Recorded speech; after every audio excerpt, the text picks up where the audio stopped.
आज हम सोयाबीन से बनी हुई एक बहुत ही झटपट और मज़ेदार रेसिपी शेयर करेंगे। इसमें वेजिटेबल्स भी होंगे और सभी को ये बहुत ज़्यादा पसंद आएगी।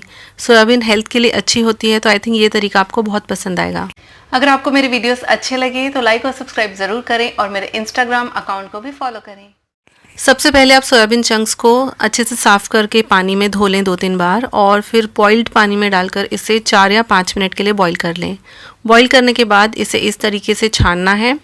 छानने के बाद जब ये थोड़े से ठंडे हो जाएं तब हाथों से आप इसे निचोड़ लें। आप इस डिश को बनाने के लिए जो छोटे वाले चंक्स आते हैं या बड़े वाले किसी का भी इस्तेमाल कर सकते हैं। तो हमारे चंक्स यहाँ पे बिल्कुल रेडी हैं। अब ये बिल्कुल ड्राई चंक्स के अंदर हम डालेंगे थोड़ा सा कॉर्नफ्लावर, जिसे अरारोट और कॉर्न स्टार्च भी कहते हैं। इसे मिक्स कर लेंगे। इसमें थोड़ा सा नमक डालेंगे। सोयाबीन में अपना कोई नमक नहीं होता, कोई स्वाद नहीं होता, वो फीके होते हैं। तो हल्का सा नमक और कॉर्न स्टार्च डाल के इसे अच्छी तरीके से कोट कर लेंगे। कॉर्न स्टार्च आपको उतना डालना है कि जितने भी सोया चंक्स हैं आपको सफ़ेद नज़र आने चाहिए, मतलब वो अच्छी तरीके से ऊपर से कवर हो गए हैं। अब हम इसे थोड़ा सा फ्राई कर लेंगे। 2 तरीके हैं फ्राई करने के। आज मैं इसे डीप फ्राई यानी कि कढ़ाई में ज़्यादा तेल डालकर फ्राई करने वाली हूँ। लेकिन अगर आपको उस तरीके से इसे फ्राई नहीं करना है, आपको इसमें कम ऑयल चाहिए, तो आप इसे शैलो फ्राई यानी कि फ्राइंग पैन में थोड़ा सा तेल डालकर वैसे भी फ्राई कर सकते हैं। अब देखिए इस तरीके से मैंने सारा एक साथ डाल दिया है। इसमें ये फ्राई करने के लिए आपको मीडियम से हाई फ्लेम पर रखना है। ये आपस में चिपकते नहीं हैं, निकल जाते हैं। बाई चांस एक हाथ कोई चिपक भी जाए तो फ्राई करते करते वो ठीक हो जाएगा।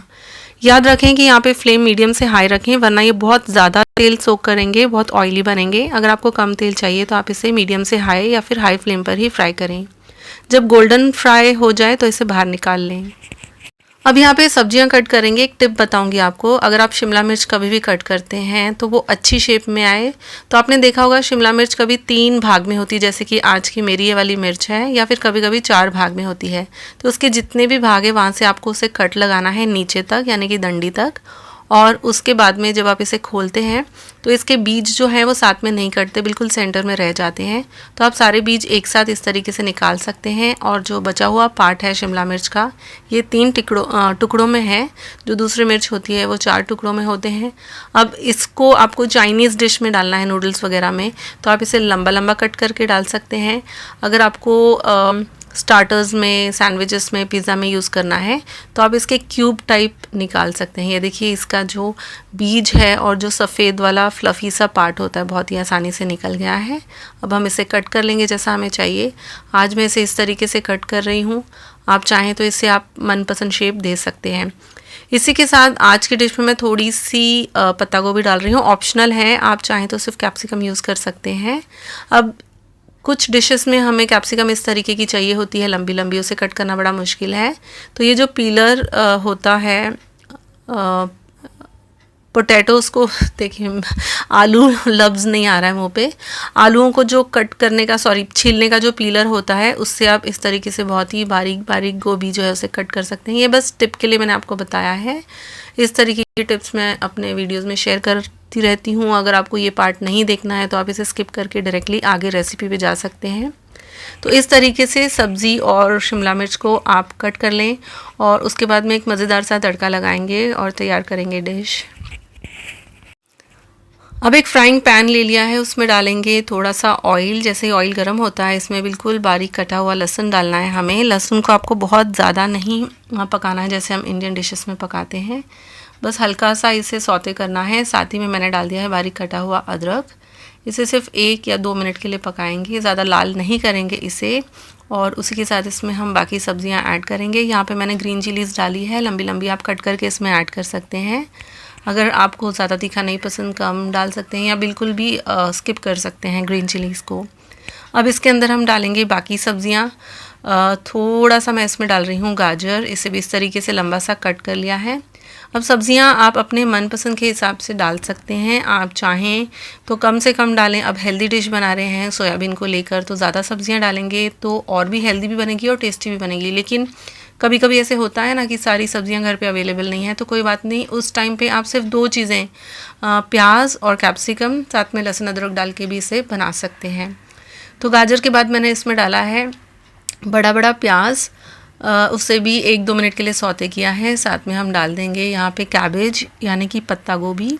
इन सारी सब्जियों को हमें बिल्कुल हल्का पकाना है, हाई फ्लेम पे थोड़ी सी देर के लिए। उसका क्रंच हमें ऐसे ही रखना है, बिल्कुल भी ओवर कुक नहीं करना है, जैसे सब्जियाँ होती हैं वैसे नहीं करना है हमें। ये कच्चा कच्चा सलाद की तरह ही लगना चाहिए। सबसे लास्ट में कैप्सिकम डालें। जिस सीक्वेंस में मैंने डाला है, जो चीज़ मैंने पहले डाली और जो बाद में डाली, आप भी वैसे ही डालें, क्योंकि सब्जियों को पकने में उसी तरीके से कम ज़्यादा टाइम लगता है। अब इसमें डाल लेंगे स्वाद अनुसार नमक। बहुत ज़्यादा नमक मैं यहाँ पे नहीं ऐड कर रही हूँ, थोड़ा सा गरम मसाला ऐड कर लिया है मैंने। इन सारी चीज़ों को हम मिक्स करेंगे। बहुत नमक इसलिए नहीं डाला है क्योंकि हम आगे इसमें कुछ सॉसेस वगैरह डालने वाले हैं, और जो बाज़ार से हम सॉस लाते हैं उसमें पहले से नमक होता है। तो अब इन सारी सब्जियों के ऊपर हम डाल देंगे ये सोयाबीन।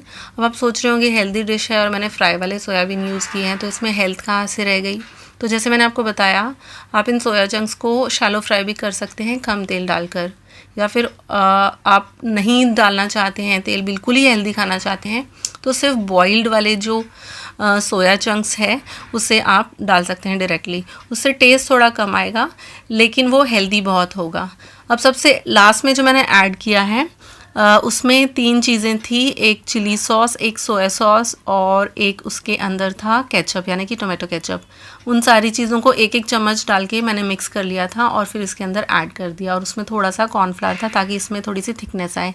अब वो सॉस आपको समझ में नहीं आ रही होगी कि मैंने कैसे बनाई है, तो वीडियो की एंड में आप जाके देखिए मैंने वो सॉस किस तरीके से बनाई है, कौन सी चीज़ कितनी डाली है, उसमें मैंने बता दिया है।